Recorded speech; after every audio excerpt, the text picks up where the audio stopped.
جب میں عمرے پہ گئی تو میں حرم شریف میں تھی. وہاں نماز کے بعد نا جنازے اکثر آ جاتے ہیں. ہر نماز کے بعد کوئی کا جنازہ ہوتا ہے. میں سوچی تھی کہ یار کتنے خوش نصیب لوگ ہیں جن کا جنازہ حرم میں پڑھا جاتا ہے اور اتنی بڑی تعداد میں پڑھا جاتا ہے. تو وہ وہاں کے جو لوکل پاکستانی کام کرنے والے ہیں جو وہاں پہ سال ہر سال سے بس رہے ہیں, تو انہوں نے ایک واقعہ مجھ سے شیئر کیا جو بہت ہی دل دہلا دینے والا واقعہ تھا. تو میں آج آپ سے اس لیے شیئر کر رہی ہوں, اور یہ سب کا ایمان کو تازہ کرنے کے لیے اور اللہ کا خوف پیدا کرنے کے لیے اس طرح کے واقعات ہمیں ضرور سمجھنا اور سننا چاہیے.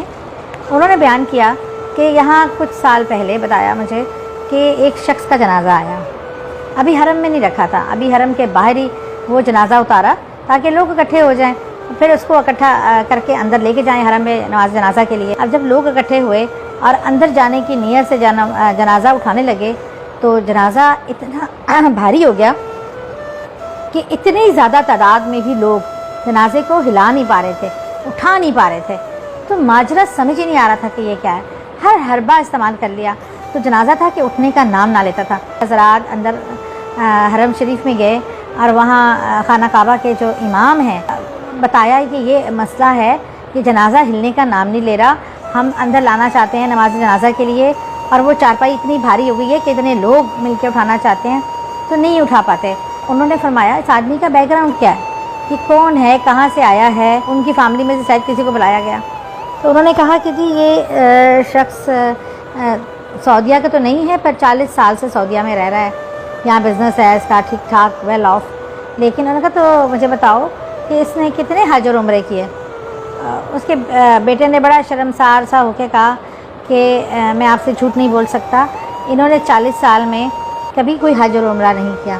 صاحب حیثیت تھے, حرم کے پاس رہتے تھے. انہوں نے کہا اچھا کبھی چلو دعا کے لیے آئے ہوں گے یا وہ سلام پھیرنے آئے ہوں گے کچھ اس طرح.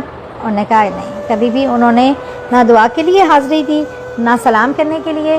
وہ ایک دم سوچ میں پڑ گیا. پھر اس کے بعد میں بھی حیران تھا کہ ایسے کیسے ہو گیا. اب مجھے سمجھ آیا ہے کہ 40 سال یہاں رہنے کے باوجود جو شخص حرم میں داخل ہی نہ ہویا, نہ کبھی سلام کے لیے, نہ کبھی عمرے کے لیے, نہ کبھی حج کے لیے, نہ کبھی نماز کے لیے, تو یہ کیسے ممکن ہے کہ اللہ مرنے کے بعد اس کے جنازے کو اجازت دے دے اور وہ یہ شرف حاصل کر لے کہ اس کا جنازہ خانہ کعبہ میں پڑھا گیا. انہوں نے فرمایا کہ آپ ایسے کریں کہ اب واپسی کی نیت کے لیے اس کو اٹھائیں اور اس کو لے جائیں یہاں سے واپس, کہ یہاں نہیں اس کے نماز جنازہ ہو سکتی. بہرحال عزیز و اقارب نے بڑا رویت ہوئے کہا کہ آپ کچھ معاملہ رحم فرمائیں. انہوں نے کہا یہ میرا معاملہ نہیں ہے, یہ اللہ کا معاملہ ہے, تو اس لیے آپ واپسی کی نیت سے اٹھائیں, میں اجازت نہیں دے سکتا جس کو اللہ نہ اجازت دے رہا ہو. تو پھر وہ جب سب باہر گئے تو انہوں نے کہا کہ ہم نے یہ سب دیکھا اپنی آنکھوں سے کہ انہوں نے باہر کی نیت کی, اٹھایا, جنازہ فوراً اٹھا گیا. تو پھر جنازے کو لے کے وہ لوگ چلے گئے, انہوں نے کہیں اور دفنایا. تو یہ بڑا لمحہ فکریہ تھا کہ ہم جب زندہ ہوتے ہیں, جب اللہ نے ہمیں توفیق دی ہوتی ہے, تب ہم وہ عمل نہیں کرتے, اور ہم چاہتے ہیں مرنے کے بعد ہمارا نام بڑا حاجیوں اور ان میں آئے کہ ہم بڑے کوئی نیک انسان تھے. جو دنیا میں ہم عمل کرتے ہیں, دنیا میں ہم وہ کرتے ہیں, اس کا ہمیں دنیا اور آخرت دونوں میں اس کا سامنا کرنا پڑتا ہے. تو اپنا خیال رکھیے اور کوشش کیجیے کہ اللہ کے بتائے ہوئے راستے پہ چلیں.